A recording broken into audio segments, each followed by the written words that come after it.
Well, good morning, good afternoon, good evening, wherever you may be across this beautiful blue-green globe of ours. Welcome to Real News Live. It's a special Saturday Night Live. Normally, we're doing this on Friday, but I had some issues yesterday.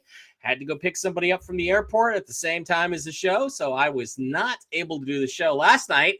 And tonight, because we're doing it on Saturday and she was prepared for Friday, Candace can't be with us. So it's just going to be very masculine, very toxically masculine tonight. It's going to be me, Dr. Brooks Agnew, and TV's Blake Wally. All right, guys, we know what we're going to talk about, I'm pretty sure, tonight. Let's start out, though, with what adult beverage we may or may not be drinking right now. I am drinking my Glen Rannoch single malt Scotch whiskey that I got from my trip to Manchester from a actual Scottish person, into which I am going to pour a little bit of Dr. Pepper to cut it a little bit. Dr. Brooks Agnew, what are you drinking tonight, buddy? I'm drinking straight water. Straight water. What a wuss. Well, Brooks has to leave us in an hour, so I think this is going to be a relatively short show. He's got to go do a terrestrial radio interview. TV's Blake Wally, what adult beverage are you drinking tonight? Oh, the sound went out, Blake. You lost your sound. Oh, here we go. There we go. There we go. Yeah. All right. It's the Black Box Merlot that I got at my local grocery store. Oh, wow. All right. Well, okay. I was going to try to replace Candace tonight with the original Mark Z, but Mark was not able to join us. He's not feeling well. He's under the weather. And hang on just a second, guys. He's well under the weather.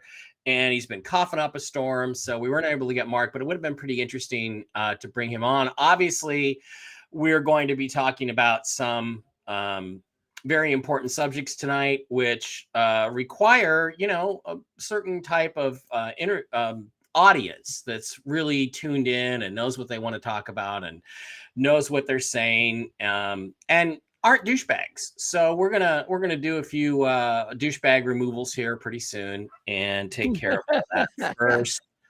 We're gonna do a douchebag removal here and take care of everything real quick. Hang on. By the way, you're a queer bait. Just want to let you know that. That's really what you are. You're like, if you were in a Turkish prison, you'd be in the a-hole like every single time. Passed around.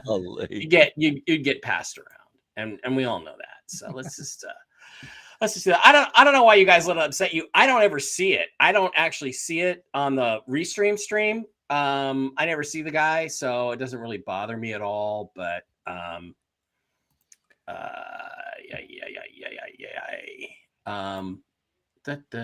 hang on, folks. I'm getting to it. What a queer bait. I see all the people I want to see, but I don't see him. And in fact, I don't see him here right now anyway. I don't see the guy we're looking for. I didn't see anything. I just saw people saying, dump this guy. Yeah. These are not the droids you're looking for. Not even here under a fake name. So on a different day, he was right on time, huh? Just to disrupt everything. Oh yeah, there it is. Bye-bye. Bye-bye. You're gone.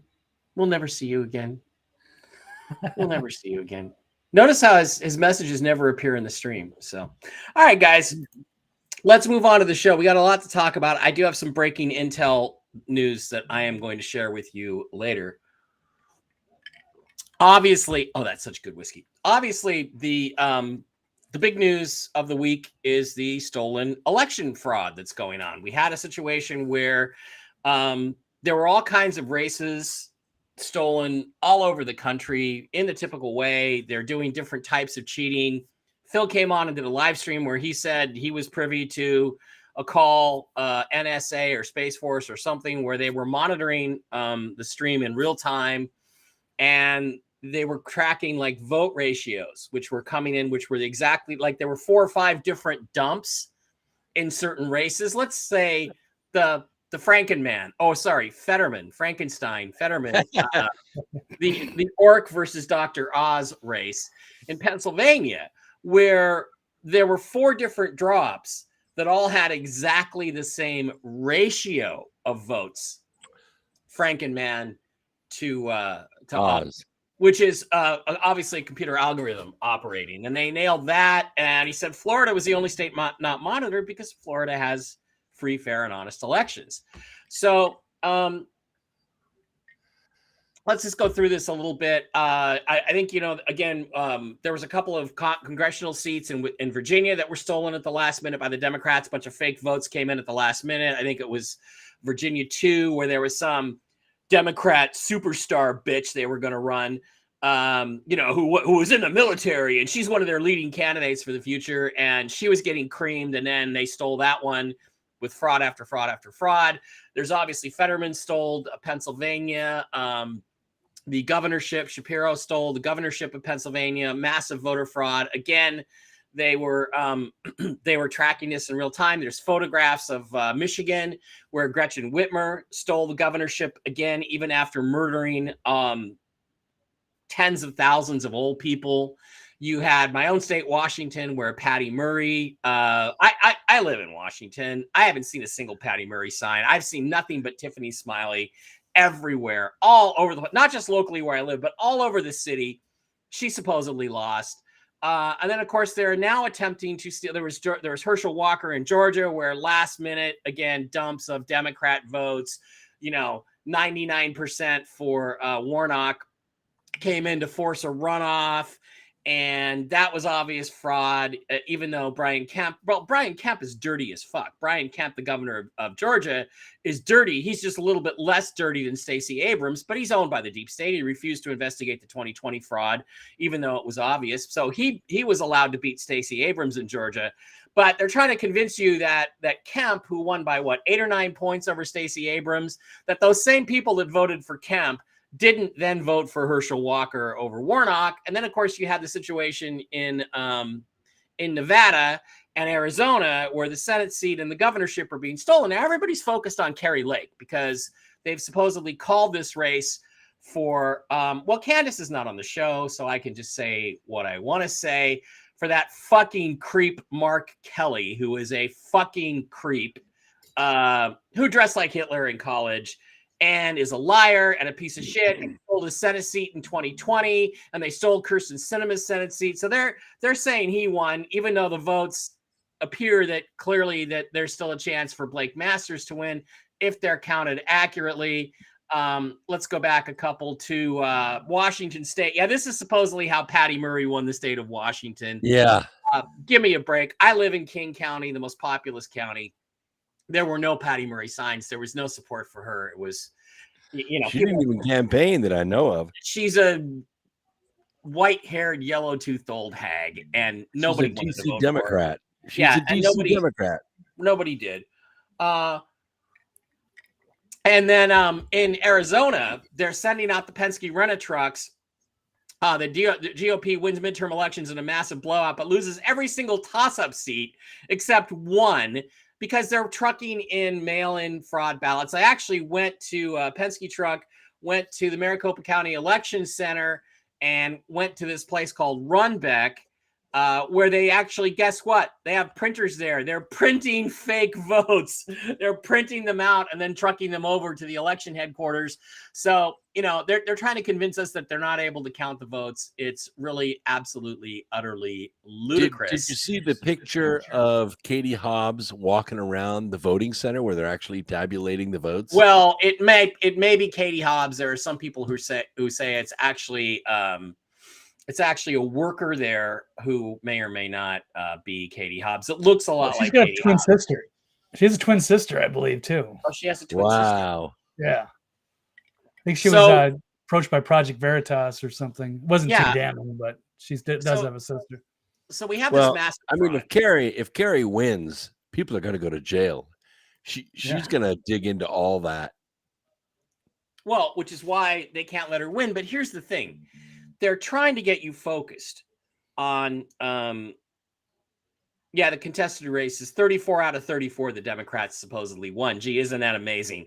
Even though 6 million more Republican votes than Democrat votes, yet basically it's a wash in the House and the Senate. That is numerologically, it's impossible. Okay. The Democrats managed to magically get just enough votes right where they needed them to steal seats. So again, the fraud is completely obvious.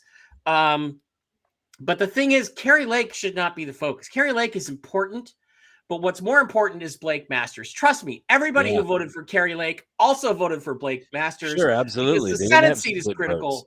The Senate seat is critical to having control of the Senate, and not just for impeachment, which is something that needs to be done.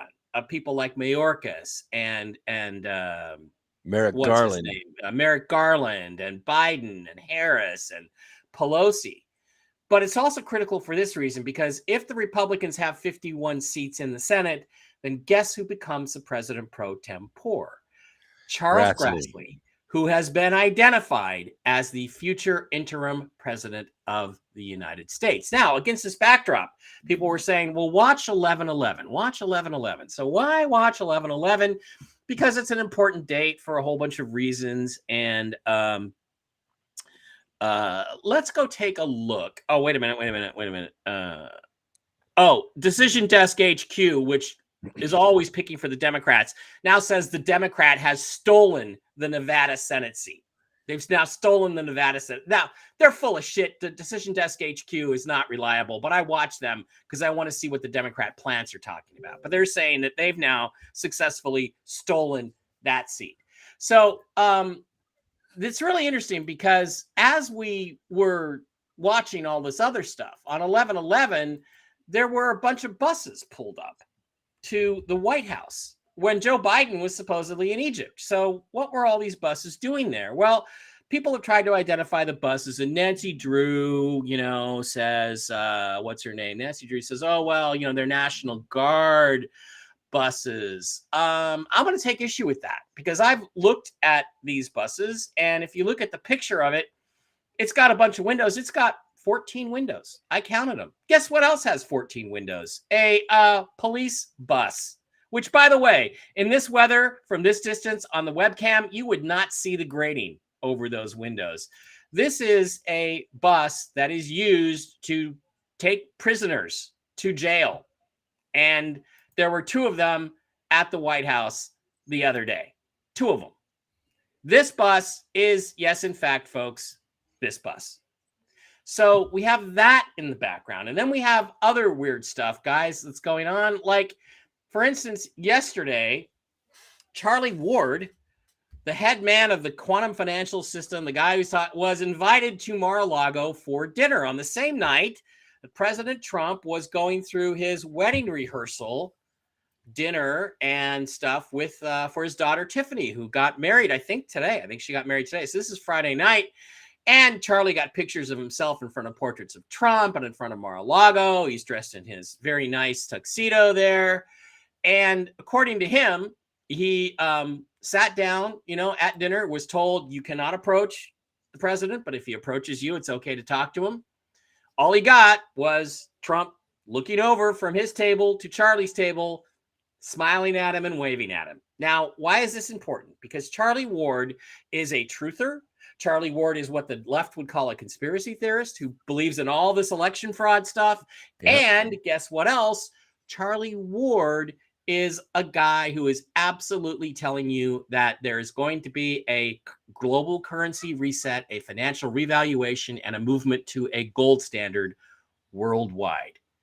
And he was invited in to the same room as President Trump. And I understand he also said other people, other truthers are going to be invited to dinner at the White House in the near future. The next guy up is supposedly Dave from X22, which I find fascinating. I imagine Zach from Red Pill 78 will get invited. They should invite me. I would go. They should invite me, but those people are going to go. And I know Zach very well. And Blake, we should get invites. That's right. I know Zach very well. Okay, so yeah, Zach won't have me on anymore because I told him that 9/11 was the towers was caused by 2 planes crashing into the building. So I don't think Zach's going to have me on again. I'm sorry. I got to operate on the truth. All right. So they're stealing the Senate. It's still possible for them to steal the House. The fraud is obvious. And the ball is now in the White Hat's court. So I'm going to start with you, TV's Blake Wally. You're our intrepid reporter. What do you think about this? What were your impressions of what happened the other night? And what do you think going forward for the next week or so? Because Donald Trump is supposed to make a big announcement on Tuesday? We'll talk about that in a minute. Go ahead. Yeah, I think everything hinges on that and what he's going to say, because I did see last week that it was obviously looks like fraud going on in Arizona and Nevada and a few other small spots. We didn't mention Lauren Boebert in Colorado. They're terrified of her. They're terrified of Masters. And so, they're really trying to rig that Senate thing. And they're not being transparent about it. And it's so ridiculously obvious. And if there's one place you can't have mistakes, it's Maricopa. And yet they have Katie Hobbs, Secretary of State, running the election while she's running for governor. And as you said, I think they're or as Brooks said, which we all know that could possibly be going to jail if they lose. So they have every reason to try to run out the clock or, do these back and forths to this Runbeck company with no oversight. So who knows what's going on with the ballots. So it seems obvious that they're cheating, and it's Saturday night and we still don't know. And of course they shut off Blake Masters. They didn't even want to count anymore. They just want to give it to Mark Kelly. So the fix is in, and they got to fix this entire election system. No more of this mail-in ballot bullshit. It's but I mean, if they're going to win and cheat with it, they're never going to get rid of it. So we have a major problem. So all eyes on Trump and what he announces. If he just runs for president, that's one thing. It's not going to be that great. But if he can make some of these announcements that we're thinking that we were kind of overdue waiting on, then that could really shake the foundation. And if there's a week for it, it would be this week. So let's see. Let's hope for the best. Yeah, let's hope for the best. And I forgot about Lauren Boebert. They were all celebrating her defeat, and now she's ahead. But again, there was a guy in Washington State named Dino Rossi, ran for governor twice. He won twice. Both times shenanigans happened. The last time he ran, I think it was 2012 or 2008. I forget.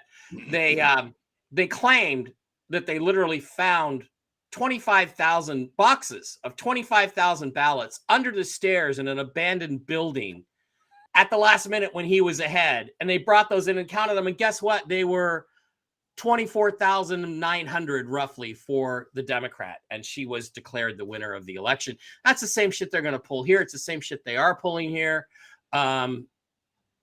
The question is, of course, what are we going to do about it? Brooks, what do you got going? What's your opinion about what happened on Tuesday night? Well, I don't think anything can be done about it. I think that we knew what would happen. We knew what happened on 2020. We knew we had to fix 2020. Everybody knew it. I went out to Las Vegas and I met with Fincham, and I met with a couple of the senators from Arizona, and they promised me and the people that were with me that they were going to fix their election system. They were going to go to tamper-proof ballot paper. They were going to fix it so they could never cheat again. I said, well, what are you going to do about 2020? And Fincham just looked at his feet and said, well, there really wasn't anything he could do, blah, blah, blah. He's just got all spiral energy on me. And so I kind of knew that they would wait. They would fritter away 2 years and nothing would happen. And the same thing would happen in 2022 that happened in 2020. And it did. The only thing that's really that they can't do anything about is Carrie Lake is on like 4 programs a day. I see her. I hear her at 6:30 in the morning Eastern time, and she's bright and chipper, and she's on Breitbart, and then she's on at noon with Alex Marlowe, and then she's on this TV show, and then she's on Hannity that night. I mean, she's everywhere, and she's crisp, she's articulate, she is smooth emotions. She doesn't get all crazy conspiracy theory, but she brings the sauce, let me tell you. So they know they can't pull any shenanigans on her. They know that the only votes that are left are like 392,000 votes, and they're all from heavy Republican districts. These are people that got their ballot in the mail and hand carried it in because they didn't trust the system. These are hardcore Republicans that were afraid they were going to be cheated out of their vote, and they hand carried their vote in. Now, the crazy thing is, even though they did that, 30% of them didn't get their vote counted because the tabulators were out. So they had to leave their ballot in what's known as box 3 to be counted later. I'm going to tell you, these people were livid. There are hundreds of thousands of them, and they were pissed. So I don't think there's any way they can get away with this. I think Kari Lake is going to win. And when she gets in as governor, she's going to put a task force together, and she's going to dig this up. And we're going to find all these dead bodies. Let me tell you, these printers in these warehouses are going to be seized. Lots of people are going to go to jail. Arizona is going to be going to be made an example of fixing broken or stolen elections.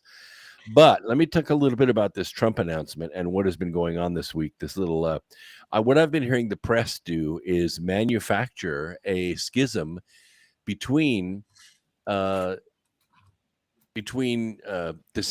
and Trump. Yeah. Because Trump repeated something that someone else had said about Rick DeSanctimonious.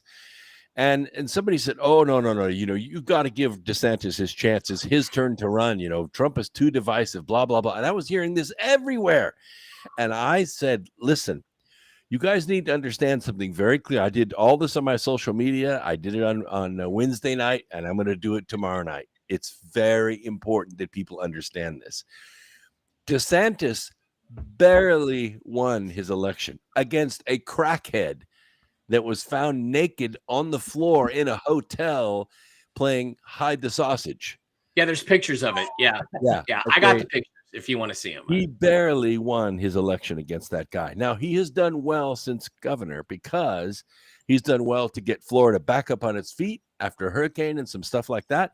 And he's done well standing against Biden and keeping those federal things from taking place in Florida and getting his state back up and running again. Has he done well as governor? Hell yes, he's done well as governor. Does he have any foreign affairs experience? No. Does he have any business experience? No. What he needs to do tonight, is he needs to come out and endorse, as soon as Trump makes his announcement that he's going to run, he needs to endorse President Trump. That would totally disembowel the deep state. Because you know why? They have nobody to run. You know who the deep state was going to run? Rick DeSantis. That's who they were going to run. They were going to run DeSantis against Trump. Look who's supporting him. McConnell, Romney. I mean, Ryan. Ryan. These deep state rhinos with hundreds of millions of dollars of war chests behind them were going to get behind DeSantis and try to take the momentum that he's got in Florida and carry it nationally. Trump will destroy DeSantis. DeSantis won't make it to the first debate. Trump knows so much crap on him, it isn't funny. And he's holding it back. He's done a little spoonful of oatmeal across the table at him. That's nothing compared to what will happen if DeSantis says, I'm going to primary President Trump. Not going to happen. Well, yeah, I don't see him doing that. I mean, he's behind like 57-15 in the polls against Trump, and that's not going to change. They're trying to make this out to be some sort of Trump defeat. They got, again, Republicans got 6 million more votes than Democrats. Yet Look, let's get something clear. There's only been one man in history that's still alive, by the way, that can draw 60,000 people with 24 hours notice into the rain to sing the national anthem. One, and that's Donald Trump. Yep. All right. So we all agree there's fraud. We all can see it. Anybody with eyes can see it. There's a lot of insane Democrats on Twitter that actually want to believe this. And unfortunately, a lot of the mainstream media people whose careers depend on pretending the Matrix is real are buying it. Oh, well, Republicans didn't appeal to this person. And look at all these young single women that voted, because of abortion. No, they didn't. They didn't fucking vote. They didn't. Those are fake votes. It's all fucking fraud. By the way, Mark Kelly, when we refer to him as fucking creep Mark Kelly for now on his show. So the Trump DeSantis thing, the sanctimonious, that's kind of a joke. That's just a joke between them. It's a guy's joke. It's like I said, it's a spoonful of oatmeal, nothing more. Right. So the thing is now is something has to be done. There is no more time to bullshit around. We got another bullshit Q drop from the bullshit Q people. We're tired of you talking. Yeah, we know there's endless lies. We know there's endless fraud. We already know that. What are you guys going to do about it? Then stop telling us to do something about it. We keep doing the only thing we can do short of violence, which is vote. And it keeps getting stolen. It got stolen in 2018. We have it all. We had it all in 2018. We had it all in 2020. And now we have it all in 2022. The question is, what are you cowards going to do about it? I wish Candace was here because right now there'd be a screaming flame war going on. But they haven't done anything so far. They haven't arrested anybody. Literally, the George Soros-owned fake sheriff of Maricopa County put up a barbed wire fence around the county center, put snipers on the roof, and then they started trucking in the Penske trucks with the fake ballots. Right. How about we take the 101st Airborne or 82nd, whichever it is, out of Poland and drop them there and start shooting them up? How about that? Why don't we do that? Why don't we go in and take this place? It's nuts. And again, I see absolutely no reason whatsoever to wait. What can anybody offer me a reason why we should wait 1 second longer? Blake, is there a reason why we should wait 1 second longer to start running these people to putting them in those white buses and running them to Gitmo and watching them do the Spandau Ballet? Is there some reason? Well, we're getting close to that point if we keep getting pushed and nothing happens. So I'll try to be optimistic for Tuesday that Trump announces, in addition to running for president, that he's going to, unleash some of this info and turn things around. Otherwise, yeah, it might be time to start finding a different strategy. If we can't count on our elections, then 2024 wouldn't be any purpose to voting at all. So then it's going to be the kind of V for Vendetta scenario or something where the people have just had enough and we're done. Or there's a national divorce. I will tell you, there's only one reason why President Trump should announce that he's going to run on Tuesday. And there are a whole bunch of reasons why he shouldn't do that. He should do it because it will take the J6 committee and say, okay, you can't arrest President Trump. That's off the table now. He's a candidate. But he can't raise money. Once he declares, he has to go through the Federal Election Commission to raise money. He shouldn't announce until 2023 that he's going to run. He should continue to build the war chest, not just for him, but for down ballot candidates. Do you know he wrote a check for $4 million to several Republican candidates who were running for Congress? These were nobodies. These were people that didn't exist before he endorsed them. And by the way, he's won, I think, 216 of his endorsements. I don't think anyone's ever done that, ever. Yeah, 216 out of, we lost out of like 235. So he's lost like 17. So it's incredible what 16, he's won. Yeah, it was it's 93% of the people he endorsed. Yeah, OS makes a good point in the chat room. What 2024? Exactly right. Yep. Fix it now. If the rest don't start happening now, it's never going to happen. It's absolutely never going to happen. And if this fake Congress gets sworn in January, that's really when you'll know it's over, because it will be over at that point. And by the way, just to answer the chat room, the reason Lauren Boebert supports the Second Amendment, she owned Shooter's Grill in Colorado. Mm-hmm. It was just a regular restaurant till somebody was almost knifed outside of one of her restaurants. So she said, fine, then I want my patrons to start packing open carry. And she changed the name to Shooter's Grill. By the way, she has 4 boys. She's a born-again Christian, and she is the right person to be a congresswoman from Colorado. Yeah, and we love her. Yeah, Deb, did I make you laugh, sweetie? Sorry. Good. All right. Again, we have a short show tonight. We only have an hour. We want to get a Ukraine report in. But we have to finish with this. Again, I think what we have to focus on now is Donald Trump saying he's going to have a big announcement. I think he said big announcement in his last rally. On the 15th. So the question is, what's his big announcement going to be? And so I have a couple pieces of breaking news on that. And I'm going to go to the breaking news thing here. First of all, breaking news that may or may not be associated with what happened.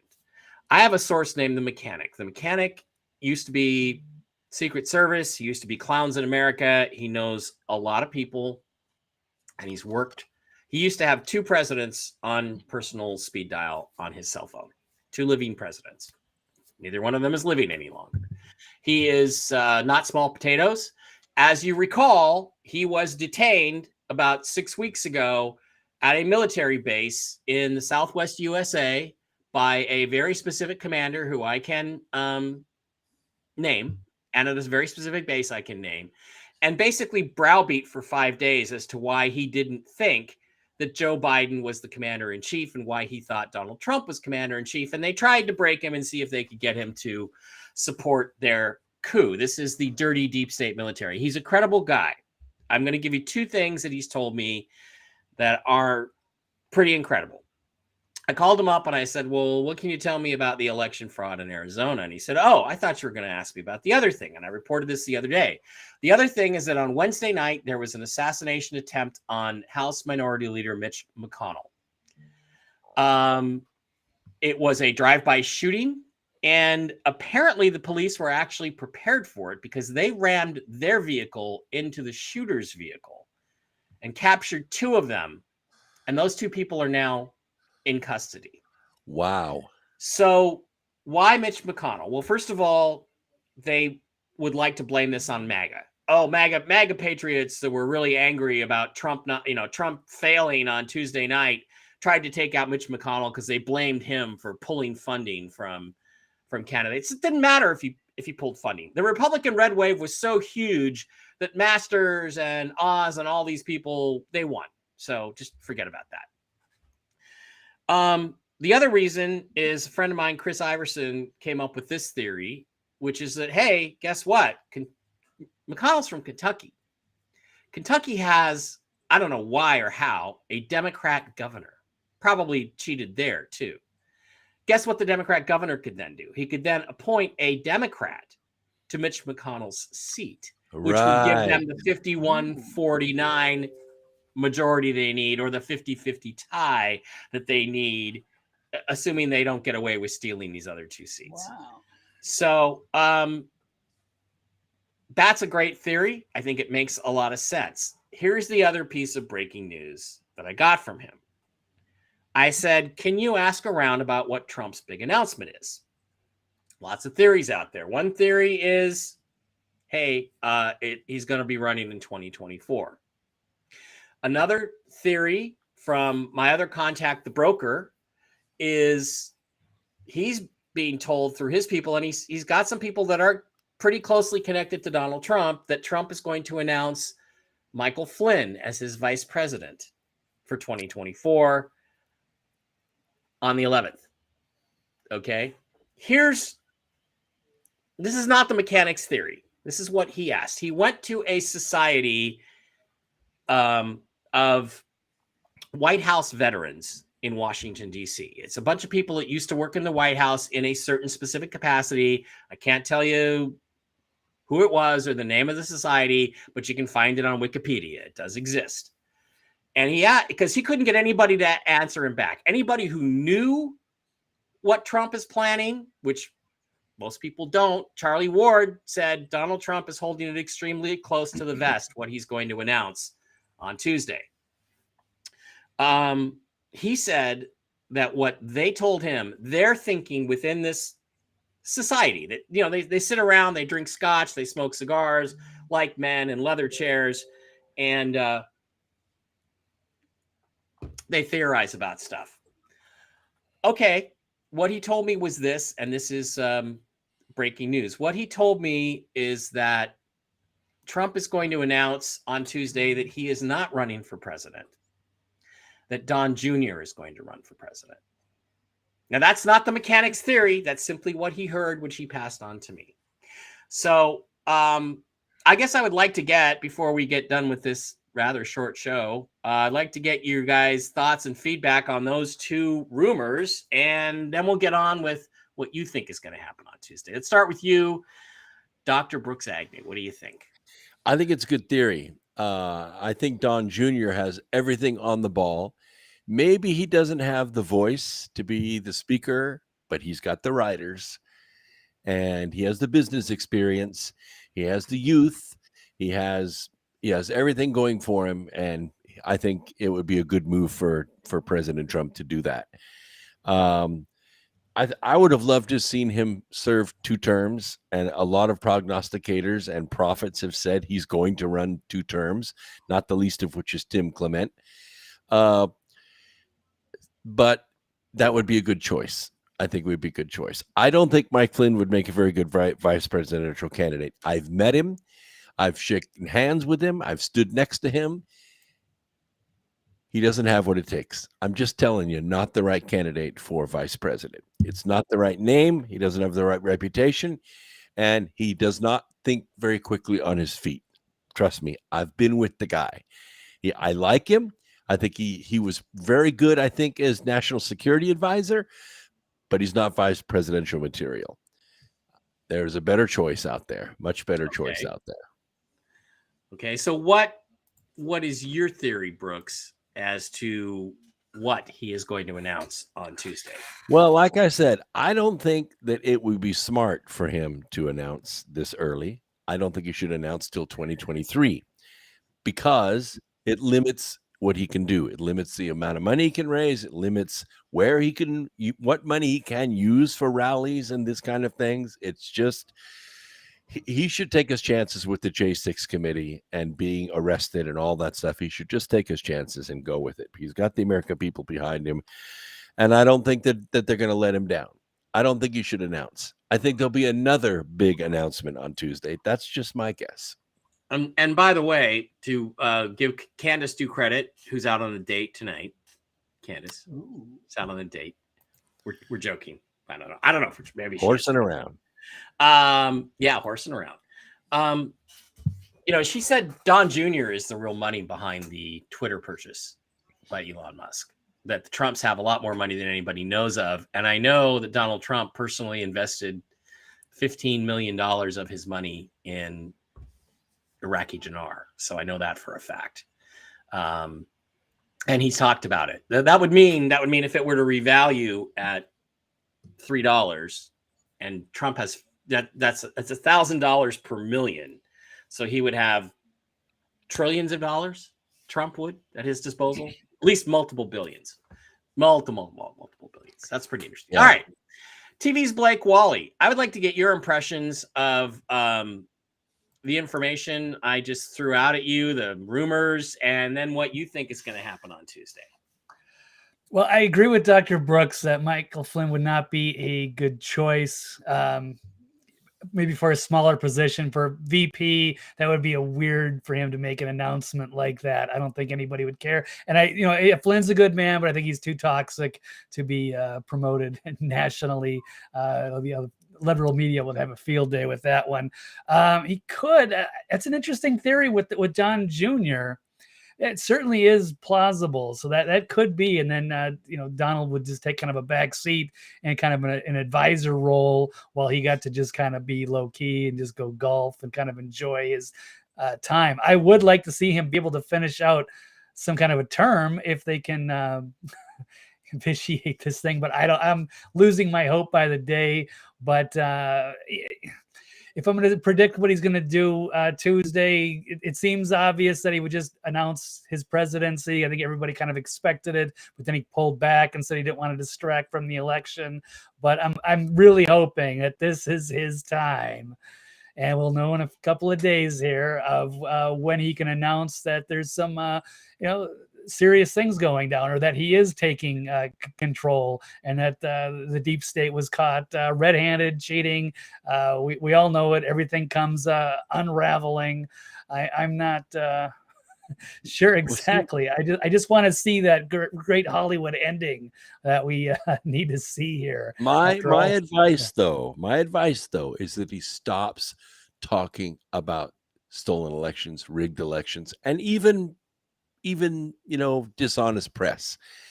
What he should say is, look, when I was president, I delivered world peace for the first time in 100 years. We went over a year and did not have a single soldier die. Not one. When have we done that since the Civil War? Never. I delivered world peace to you, and I can bring it back. We are on the brink of war. Everybody senses it. China is openly saying they're preparing for war. With who? Who is going to attack China? Nobody's going to attack China. You need President Trump to go back in and pull these worldly. He's the only guy that has the power, the spiritual power, the personal power to sit down with these people and settle everything back down, get gas back down where it was, open up oil flowing, getting jobs going again. He could end this inflation in 6 months. They're already saying it's going to last 4 or 5 years. End this destructive conflict and rule the galaxy together as father and son. I can hear Trump saying it right now. Don, come to me, Don. I am your father. All right. By the way, we should have known Darth Vader is Dutch for dark father. How did we not know that? How did we not know that? How did we not know Elton John was gay? Anyway, so. Ooh, I like that. Nice. Yeah. Okay. That nice. So, here's what I think. I think the Don Jr. thing is the kind of stuff they speculate about over a scotch at a speechwriter society in Washington, D.C. I don't think that's going to happen.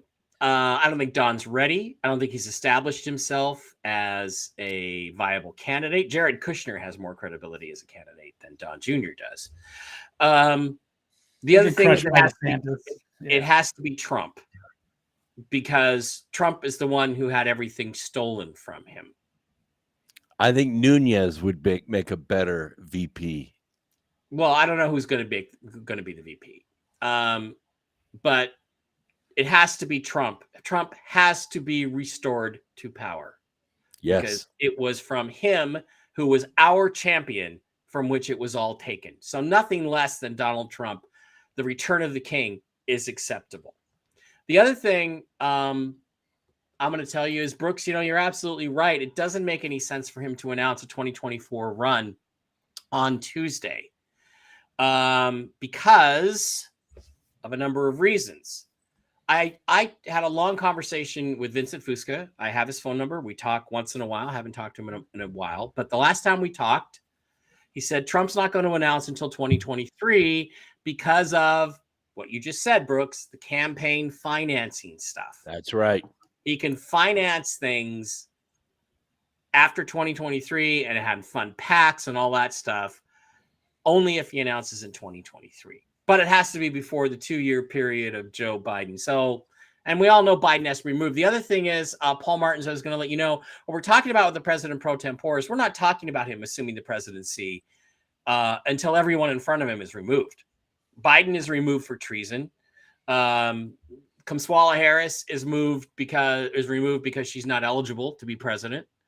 And Nancy Pelosi is arrested for crimes against humanity and attempting to assassinate Trump on a couple of occasions, leaving the fourth in line, the president pro tempore, who needs to be Chuck Grassley as the interim president. Correct. So that's how it works. So, and so none of those things make any sense to me. Now, could he do something like announce, oh, Truth Social and Twitter are going to merge into Truth Social? I don't know. It could be something like that. What I do know is he's got everybody paying attention to him. NBC has even announced they will cover his announcement live. NBC, who hates Trump more than anything. So that means something. Now, is this a troll to the mainstream media? I don't think so, because something has to happen. It also looks to me like something needs to happen that's extraordinary. It can't be anything conventional. I'm done with conventional politics. I'm so sick and tired of watching people like Steve Bannon, who I know he knows about all the fraud. I know he knows that Q is real. I know he knows there's these generals backing Donald Trump. And he sits there and he pretends like the Matrix is real. I can't take it anymore. I can't take any more Clay Travis and Buck Sexton. We can't. Our heads are going to explode. The Patriots have had enough. And it's time to go after these guys in a very public way. And to initiate that, you have to blow people out of the Matrix. So do I anticipate anything on Tuesday like that? 50-50. But I sure as shit hope that something extraordinary happens before then, that then sets him up to say, okay, guess what? Now that the military has announced on Sunday or Monday that the whole election was fraudulent, and 2020 was probably fraudulent, and 2018 was probably fraudulent, we're going to fix our elections and have new elections in 90 days. That's one theory, that he's going to do that, which fits in with the Nassara protocols. So I don't know that I can predict what he's going to do. I just know it needs to be something extraordinary. If it is not something extraordinary, if it is not something that makes people question the reality of the political game that they're watching. Yeah, Lee, thank you that the Democrats stole the Nevada Senate race when clearly the Republican won it. If it doesn't blow this thing up and set everybody into a cycle of, oh my God, then there's no point in doing anything on Tuesday. If Trump does something mundane, common, political, guys, that means that our white hat allies are not our allies, and they've abandoned us, and they don't give a shit about us or our suffering, or the suffering of our wives and our mothers and our daughters and our children and our young men fighting in the field. They don't give a shit. Because if they did, they'd do something by now. And it will be something brilliant. Brazil. I mean, Brazil, we had high hopes for Brazil. And they said, well, we can't say for sure that it wasn't a rigged election. That's what the military, they did nothing. So Brazil is getting ready to be turned over to the enemy. So what do we do? Go ahead, Brooks, and then we'll do a quick Ukraine report before you get out of here. Yeah, let's do the Ukraine report, because I think it's going to be something brilliant on Tuesday. Everything he's been doing, the little things he's been doing, you think are just flippant. Oh, they have design. Okay, so you say something brilliant and they're shattering on Tuesday. Blake, what say you? Something brilliant and they're shattering, or something conventional? Conventional.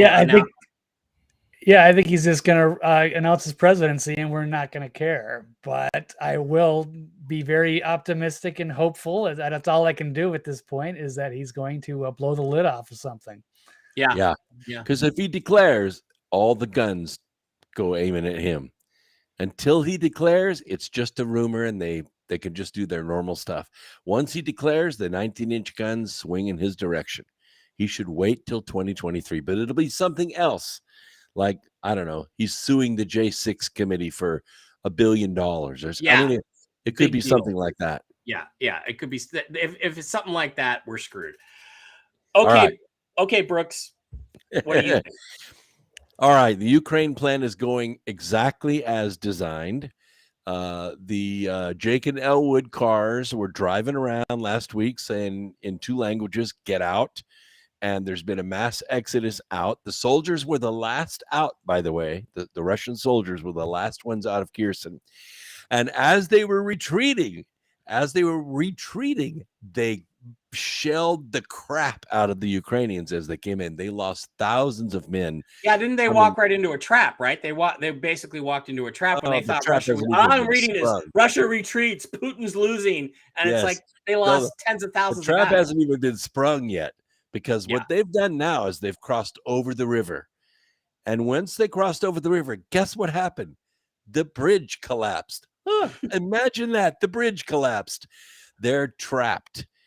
As soon as Russia goes in and paratroops forces behind them, they're going to be smashed against that river. And they can't escape. They're all going to be wiped out. And by the way, there are a lot of foreign mercenaries in there. British, Americans, there are a lot in there. There's my call. Hang on just one second. All right.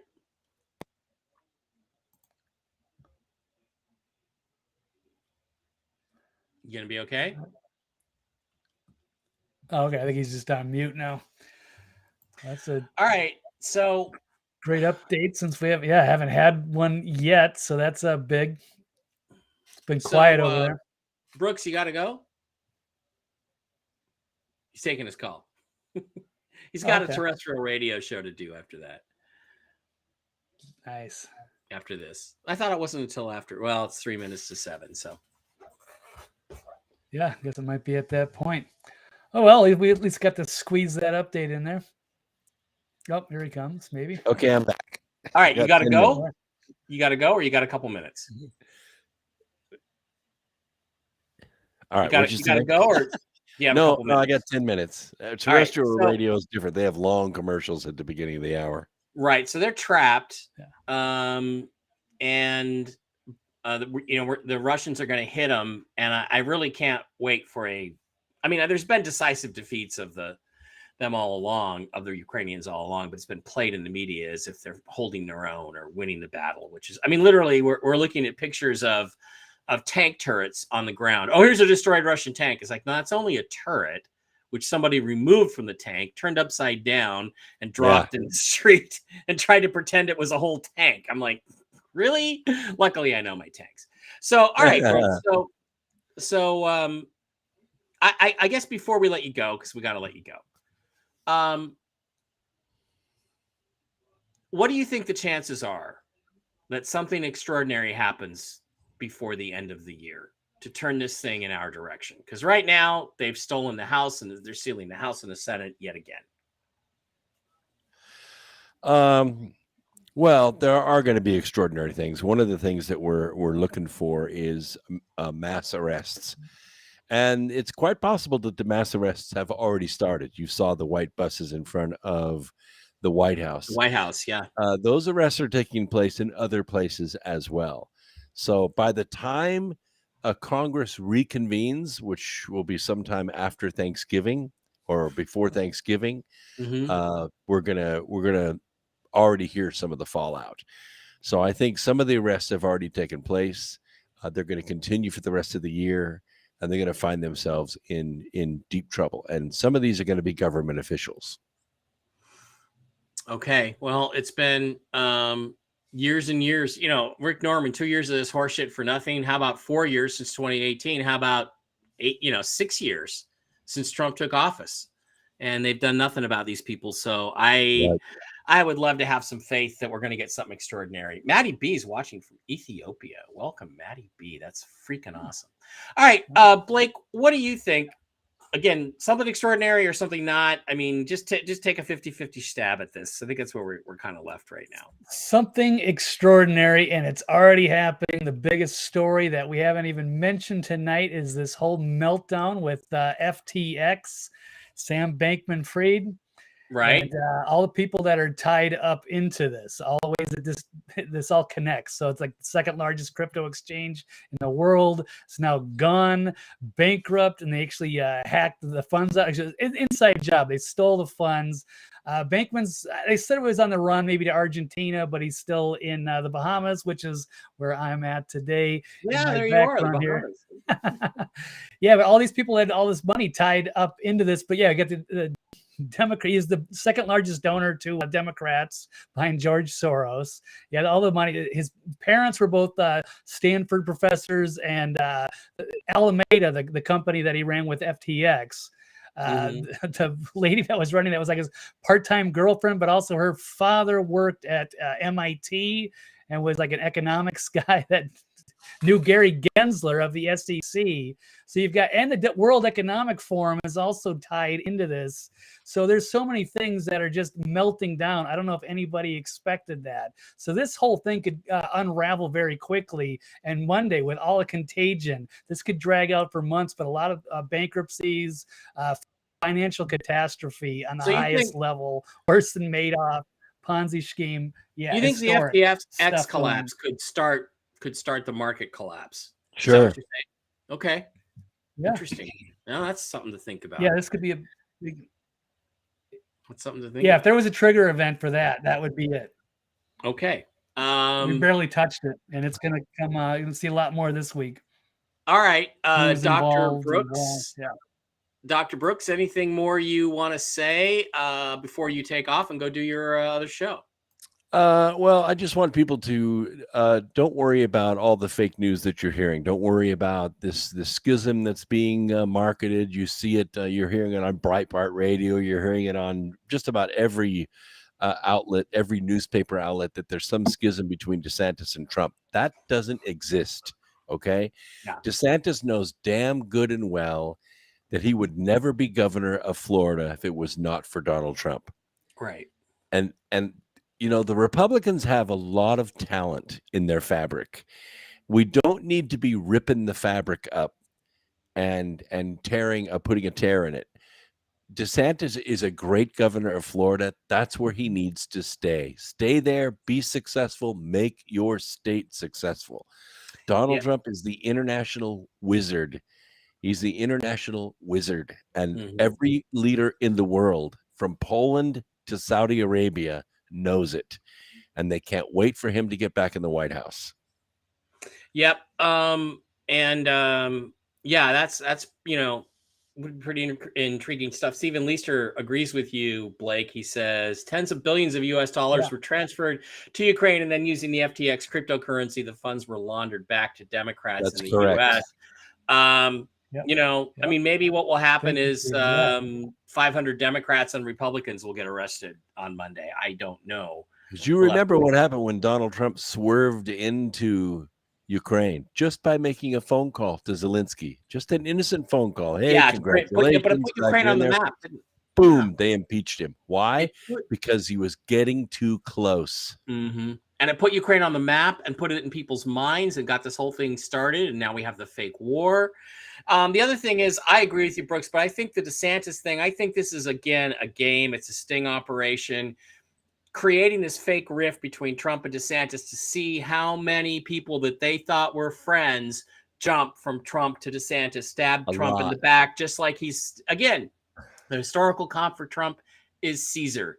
They're trying to assassinate Caesar in the Senate right now, but Caesar's wearing a knife-proof vest today. So, you know, I don't think it's going to happen. This is the refiner's fire for MAGA, and we're going to come through it harder and stronger than ever. Yep. Yes, Chester Packer, my Seahawks are playing tomorrow at 6:30 in the morning Pacific time in Germany, in Munich, Germany. They're going to play that tired old Tom Brady who lost quite a bit of money on FTX. So, all right, Brooks, we're going to let you go to your other show. Thanks for being here. We love you. We'll see you back again on Friday, next Friday, assuming the internet is up, assuming the EBS hasn't started.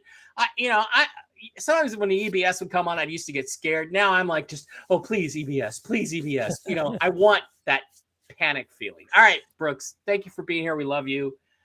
Adios. Good night, everybody. Enjoy your other show. All right. TV's Blake Wally. What time is the F1 race? It's the middle of the day. It's on Eastern time. It's in Sao Paulo, Brazil. So it's like 1 in the afternoon or something, but I want to be watching football, and I'll catch the F1 race. The F1's season is pretty much over. So, all right. Do you want to do a top 5? Well, we still got some people here. And then everybody will start leaving if we do a top 5, but do you want to do a top 5? If we could think of one, maybe we could do one. I think it's the one we talked about. How about the top 5 injustices. Is that okay? I got some written down. We can do like a rapid fire one or something. Yeah. It can't be the 2020. Yeah, we can do rapid fire. It can't be the 2020, 2018, or 2022 election. It has to be. It can be political. It could be sports. It could be legal. Top 5 injustices. What do you think? I'll start if you want. Mine are squeeze it. I might have to go grab my other notebook here. I know I wrote some down last time, and now I can't remember. Well, do you not want to do it because we could call the show short tonight? I mean, without Candace, or we could. Our usual 2-hour show's been cut to one without Candace's flow of information. When Candace talks about flow states, you think you can do it? All right, let me start, and maybe it'll give you some inspiration. I think we can do it. Give me 1 second. I can hear you. You start. I got to go grab my other notebook just so I can grab a couple other things, other suggestions. Oh, right. Stephanie says top 5 injustices, Jeffrey Epstein. We could also do a top 3. Blake, let's just do a top 3, okay? It's fine. All right. Yeah. My number 3 injustice is a sports injustice. It is the 2002 Indianapolis 500. Now, I know to most people, they don't give a shit about IndyCar racing anymore, but let me tell you, IndyCar racing was the most popular form of racing in America in 1995. It had great drivers. It had cool looking cars that were the fastest cars in the world. They drove on oval tracks. They drove on road courses. They were more popular in the U.S. than Formula One was. Now, Formula One didn't like this. Neither did NASCAR. So NASCAR, of course, being the National Association of Slow Cars and Rednecks. So what NASCAR and Formula One did is they started getting in the ear of Tony George, the blithering idiot whose family owned the Indianapolis 500 Motor Speedway, Indy Motor Speedway. And they convinced him that the teams, championship auto racing teams or CART, were bad guys, and that they were keeping IndyCar from growing beyond its 2.5 million people viewer audience. They were drawing in 2.5 million viewers for their IndyCar races. They had Al Unser Jr., they had Michael Andretti, they had Mario Andretti, they had Jacques Villeneuve, they had Paul Tracy. Now, so what he did is he split off and started his own series called the Indy Racing League in 1996. The Indy Racing League was a joke. Their cars were a joke. Danica Patrick was in there for a while. They gave her a souped-up engine and power steering to try to help her win a race. She still couldn't win a race. She finally did. It was a joke. And the rift between CART and the IRL was very, very bad blood. Very, very bad blood. And Tony George was an asshole, and he was an idiot. But what happened is that Paul Tracy was one of the most vocal about this. He said, look, I'm not driving one of those crap wagons, because we used to call the IRL Formula Crap Wagon, right? Now, this whole thing has destroyed IndyCar racing in America, but it still sticks in my craw. So what happened was in 1999, after a few years out, one CART team, the Geraci team, Chip Geraci, decided, you know what? We're just going to go run the Indy 500. So they worked it out. They bought IRL cars, which were different and inferior. And guess what? Juan Montoya, who was probably one of the best drivers in the world at that time, completely dominated the race. He dominated it. He won by like a lap or two. Nobody even came close to him, and he never pushed his car to the limit. So then everybody in CART said, this is easy. So then CART took 8 cars to the Indy 500 in 2001. Guess where they finished? 1, 2, 3, 4, 5, 6, 7, and 1 car dropped out with an engine problem. So they would have finished all 8. They wiped the IRL off the map. So then the head of the Indy 500, Tony George, with all of his backing from the people who wanted to destroy IndyCar racing in America, paid CART teams to defect to the IRL. That's what they did. They paid Ganassi and Penske and all the big CART teams to defect to the IRL. And only one team didn't. Team Green, one of the big teams, said, no, we're not going to do that. They hired Paul Tracy and Dario Franchitti to be their drivers, but they went to Indy in 2002. Well, guess what? The traitors, the Penskes, and this is why I know Roger Penske's a traitor and why he lets his trucks be used to steal elections. Coming down to the last few laps, Helio Castroneves, who I like to call Hello, I Can Turn Right Nevers, was leading the race in a Penske car, the defectors. Paul Tracy in a Team Green car was catching up to him bit by bit by bit by bit, lap after lap after lap, until it got down to lap 200, the last lap. Tracy was right up on his rear end. He got a run on him because Castroneves was basically out of fuel and had just enough fuel to make it to the end. Tracy went out and he passed him. And guess what? Two IRL idiots crashed into each other and the yellow light came on. Now, the visual evidence is there. Tracy was past Castroneves when the yellow light comes on. When that happens, actually, it was lap 199. When that happens, everything stops, everything freezes. Paul Tracy was ahead. But no, they said no. Guess what? The IRL people who were running the race said, oh, no, Castroneves was ahead. The defector was ahead. The traitor was ahead. So they made Tracy pull back behind him. And they ran him across the line 1-2. There was a lawsuit. It went to, there was a protest. They presented the telemetry showed clearly that Paul Tracy, my favorite driver of all time, was the winner. And you know what they ruled? What they ruled was, there's a rule that says you have to file the protest within 60 days, and you filed on the 61st day. Therefore, even though your evidence proves that Paul Tracy's the winner, you can't protest. So Helio Castroneves is the winner. So every time they call this shithead Castroneves a 4-time Indy 500 winner, no, he's a 3-time. Paul Tracy is the winner of the 2002 Indy 500. And we lost Blake. Paul Tracy won. We lost Blake. Damn. Oh, let's see if we got him back. Let's see. Is Blake back? Yep. There you are. Blake. All right. That was my... Hey. We're just gonna do my background. Out of the Bahamas. All right. Blake, tell us your number 3. Oh man, I missed the rest of that. Yeah, I'd like to see some changes. I haven't really gotten into the car racing, but they got to limit the amount of money that these guys are putting in it. They kind of ruin the sport in a certain way. But I mean, I love the Ford Ferrari movie, and just showing the build up of that and all the rivalries. It's very cool the best stuff. The best racing movie out there. Yeah. The best racing movie out there is it's got Liam. Oh, what's his name? The guy who was George Kirk in Star Trek. Liam Hemsworth as is the race car. It's a Ron Howard movie. It's called Rush, I believe. Fantastic racing movie. Absolutely have to watch. It's about Niki Lauda and John, Formula One champion. I don't know. Anyway, go ahead, Blake. What's your? I'll look it up in a second. Yeah, go ahead. What's your number 3? Okay. Injustice of all time. Doing 3. Man, all right. So I actually did come up with quite a list. So I'm gonna skip. With just 3. I mean, I had Bo Jackson. Kind of a travesty that we didn't get to see how his career could have turned out to be with that devastating knee injury. Maybe the greatest athlete of all time. 2 sports.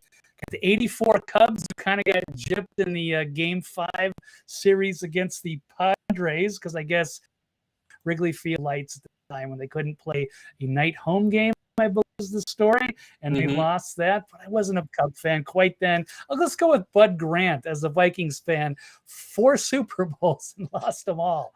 That was a big travesty. He's one of the great characters, one of the great teams, but never won a Super Bowl. It's very sad stuff. So I'll just say we'll keep on the sports theme here. My travesty is that 0-4 for Bud Grant, the great football coach of the Minnesota Vikings. Couldn't pull one of them out. That is a shame. And, Pete Carroll, my current coach of the Seahawks, they, bye, Nancy, we'll love you. He comes from the Bud Grant coaching tree. Yeah, the film is called Rush, starring Liam Hemsworth. And then there's Daniel, what's his name? Daniel Bruhl or something. Daniel Bruhl, who plays Niki Lauda, is just fantastic. It's the acting, the directing, everything is fantastic in that film. So if you like racing movies at all, definitely check out Rush. If you haven't checked it out, it's a terrific movie. And yeah, Bo Jackson was really a travesty. Mine are all sports. I'm going to make Stephanie Lynn Jackson really mad if she's still here now, because my number 2 is also sports. And I'd like to go with the Super Bowl XL, Super Bowl 40.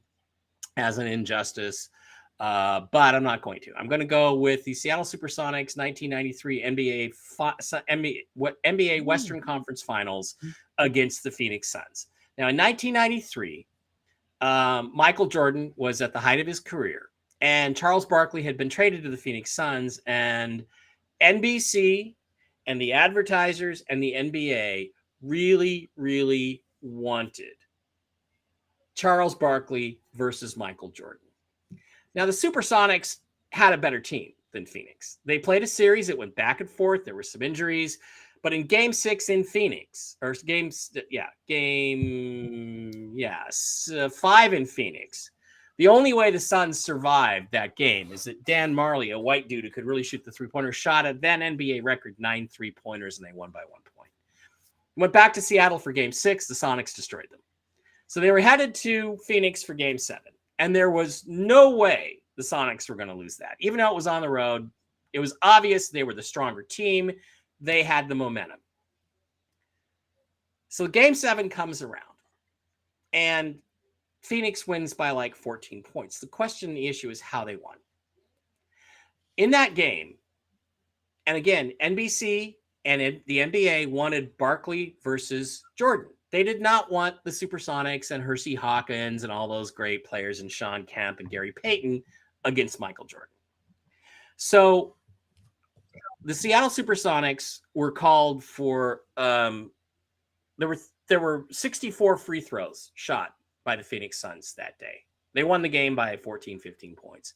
64 free throws, which is an NBA record. They were given 32 free throws in the first quarter alone to give them the lead.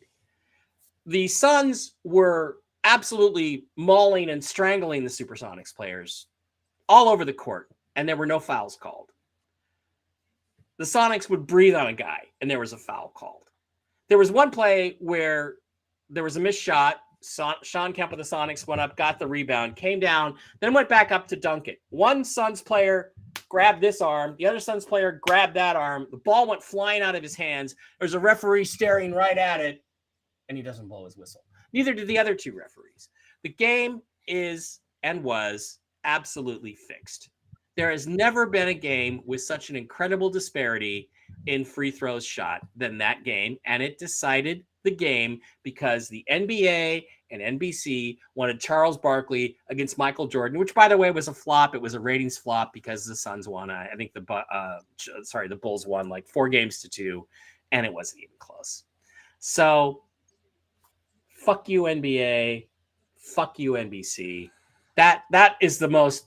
It literally, if anybody claims or thinks that sports are not fixed on occasion, not every game, but on occasion, I'm just going to play in the tape of that Game 7. This couldn't have been more obvious. All right. Other injustices. TV's Blake Wally. You're number 2. Well, you're absolutely right. And then somebody wrote a book about it. And there you had the referee. I think his name was Tim Donaghy or something. He actually fixed games for a very long time. Games, especially when I was at gambling. Yep. Yeah. So, and that, as we said, is the easiest thing to do in the NBA is you get your star players in foul trouble right away, and you can easily rig the game. Yeah, all the Sonic star players were in foul trouble immediately and in the first quarter. I mean, 32 free throws in one quarter is still an NBA record, I believe, and it's obvious cheating. Anyway, go ahead. Yeah, it's too bad. You ended up losing your franchise years later. I don't know if that was all kind of led to that, but yeah, they screwed everybody anymore anyway. So, but at the time, I was mad. By the way, Ron S on the Packers, Golden Tate caught the ball. That's a catch. Packers guy never had the ball in his possession with 2 feet down. So, anyway, go ahead, Blake. TV's Blake Wally. Go right ahead. Was it Bryant? Des Bryant, right? The Cowboys game. I guess that was the catch. Or are we talking about something else? The ball. Des caught it. Okay. Anyway. Yeah, it was such BS. But anyway, so I'll just switch gears out of sports because there's a lot of good people to mention here, and I don't even know which ones to start with. But I'll just say, how about his name, Russ Ulbricht, guy that invented Silk Road, who's rotting in jail right now for coming up with the program. It's interesting that some of these guys get in so much trouble when they're not part of the insider system, like him and the guy, I guess, who invented Tornado Cash, which was a big deal. They went after and got him, but all these dirty crypto people, including Sam Bankman-Fried, all these people, they go running away. They get away with everything. But then, this poor guy who creates kind of a black market on the internet, doesn't really run anything or do anything illegal, but just that he set that up, it really pissed a lot of people off. And so, I don't know if he's ever going to get out or not. I hope he does. He seems like a good kid. I met his mother once in Vegas, and there's so many of those similar stories of these political prisoners that they make an example of when they do something the government doesn't like. So I'll go with that. Russ Ulbricht, Silk Road founder, as my number 2 injustice. Okay. All right. My number 1, just because I want to surprise people, is also sports, but nobody here, except maybe Stephanie Lynn Jackson, if she was a Suns fan a long time ago, might know what's going on here. But there's so many other honorable mentions. Derek Chauvin, George Floyd died of a drug overdose. Okay, that's a complete injustice. Hopefully we'll learn the truth about that someday. Duran having to wait 25 years or whatever to get into the Rock and Roll Hall of Fame. That's ridiculous. Kiss having to wait 28 years to get into the Rock and Roll Hall of Fame, while all these other shit bands that didn't influence anybody. You ever hear anybody go, "Oh yeah, rock and roll"? Aerosmith was a big influence. Heart was a big influence. No, but Kiss influenced everybody. Cheap Trick not getting in for 20, 25 years. Ridiculous. Absolutely ridiculous. Those are all injustices. January 6th is probably the biggest injustice going on right now. But my injustice is once again a sports injustice. We should have done 5 and I would have done the other ones. But there are no players that are not in the Basketball Hall of Fame, the Naismith Basketball Hall of Fame, that have averaged 18 points per game and 6 rebounds per game over a career lasting at least 7 years, except one.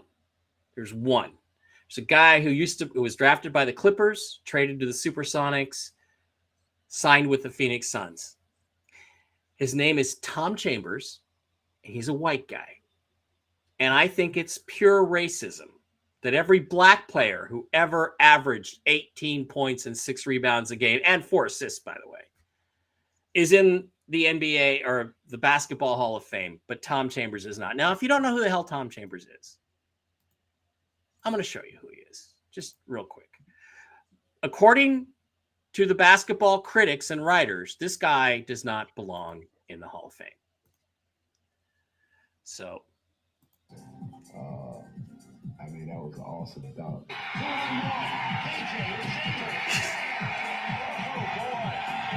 I mean, when he hit Mark, he was already high, but when he hit watch this. a little higher, Boom!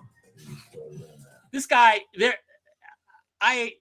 guy is the most talented offensive player I've ever seen, and I'm including Michael Jordan in that. He could score with the left hand. He could score with the right hand. He could dunk. He could shoot the three-pointer.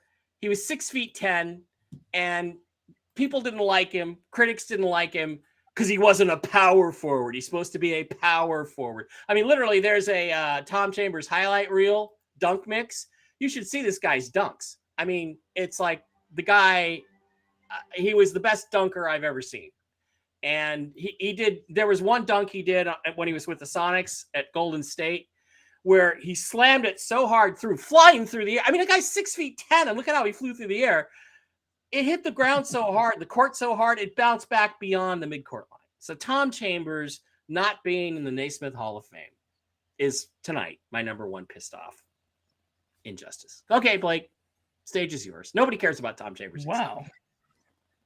I mean, you should see that. You just go to YouTube, type in Tom Chambers highlights, and tell me why this guy's not in the Basketball Hall of Fame.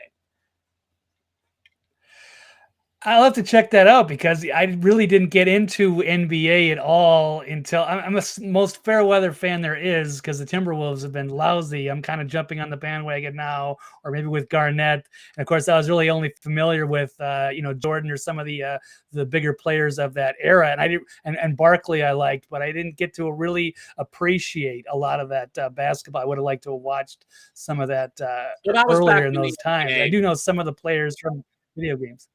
Yeah, that was back when the NBA was watchable. Now it's unwatchable. It's so awful. I mean, the level of talent in the NBA. Yeah, the 80s and 90s were great. Yeah.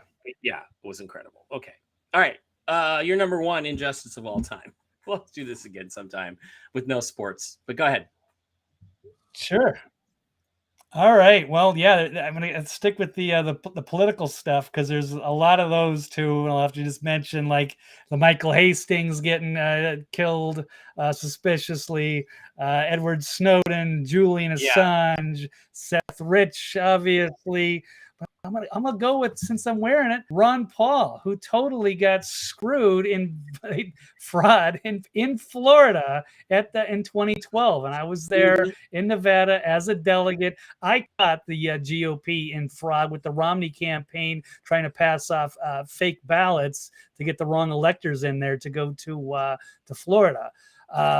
We were one of the 5 states that were able to push Ron Paul in there based off the delegate system. He was the ultimate underdog. He is a guy who could have changed the entire country around. Uh-oh. Can you hear me now? Chambers highlights. There we go. All right, go ahead. Oh, Pete Rose being denied it. Oh, okay. Go ahead, Blake. You're back now. Oh, yeah. There's so many. I mean, Pete Rose was kind of a degenerate asshole, but he was an amazing hitter. You can't take anything from him. He was one of the most incredible baseball players that ever lived. But yeah, Ron Paul was probably Ron Paul was a hell of a baseball player. Yeah, was he? I didn't know that. Right. But yeah, he had a home run in like a congressional baseball game. You have to look that up on YouTube because they play a game once a year. He was actually Vince Foster. Oh yeah. Okay. Yeah, there's so many, but yeah, Ron Paul was totally screwed by the GOP in Florida with Karl Rove changing the rules at the last minute. With John Boehner trying to get the crowd. They were saying the ayes have it. They did so many dirty tricks against him. Karl Rove from the very beginning. They said the ayes have it, but it was a voice vote. They said the ayes have it, but they didn't. The nays had it, or whatever it was. I mean, it was like, what a fucking, the whole system is rigged. It's fine. Oh, it's a total shit show, but it was great to be a part of that in 2012, and then it's kind of paved the way for Trump and populists to run and do it in 2016 until they screw him in 2020, and they're still screwing us again here in the midterms. 2022, Nevada's part of that again. So sad to see, but here we are. So another injustice. Ron Paul could have changed a lot of things around if he had gotten to be president in 2012, but they took him from us for a second term of Obama. Was, Bob Greasy losing the Heisman to Steve Spurrier. Well, I mean, the Suns talk. Yeah, there we go. Stephanie's loving that. All right, guys. I will be back on Monday with a news report. I don't know if Jen's going to join me. She's really down with a bad cold right now. She said if she gets some Gentel, she will send it to me to read. If she can't do the show, but I'm hoping a couple more days, she'll be okay to do the show, or maybe something extraordinary will happen. I mean, here's the thing. We're all looking for something, at least I am. Something extraordinary needs to happen. Something that knocks us out of the matrix. Something like, space shuttle blowing up, or 9/11, or Kennedy getting assassinated. Something needs to break. Now, I forgot to mention, the mechanic does say he believes that the assassination attempt on McConnell will be made public in the next 10 days to 2 weeks. He thinks that's going to happen because he can't see why anybody would try it if they weren't going to make it public. So that's what we're looking for. We'll see what happens on Tuesday. I'm not holding my breath. We've had so many of these. Oh, just wait. Oh, just wait. Oh, just wait for this date and that date and that date. And it never happens. So let's hope something happens. I'm going to get up early tomorrow and watch my Seahawks. Blake, what are you doing for the rest of the weekend?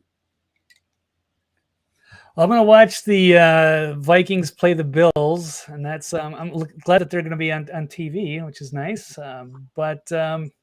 Yeah, I'll enjoy my football, and then Tuesday I will be looking forward to this big announcement, and then everything depends on that, on how we go forward. Yeah, exactly. I'm not going to play the the dates and all that stuff anymore I don't know either. exactly. I'm going to start losing my faith. Yeah, I don't know exactly when it is, but your Cardinals suck, Stephanie. My Seahawks whipped them last week. Just teasing you, sweetie. Maybe we'll do a live stream. Blake, you want to come on and we'll see if we can do a live stream. We'll play the Trump announcement and we'll sit there and comment on it as it happens. We could do that. What do you think?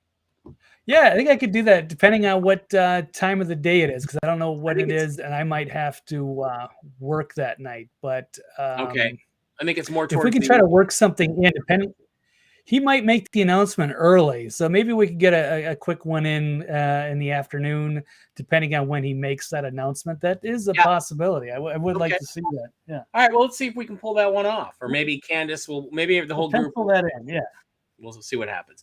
All right, guys. Love you. Thanks for being here. Have a great rest of your weekend. We'll be back at our normal time on Friday, hopefully with Candace. I'm sure Candace has some things she'd like to add to what was discussed tonight, but she's not here to do that. Yeah. So we'll have to wait and see. We're all keeping our fingers crossed for Tuesday. Well, I think the announcement, I think it's 6 p.m. Eastern, I think, which would make it 3 p.m. my time. So I don't know, but I'm not positive.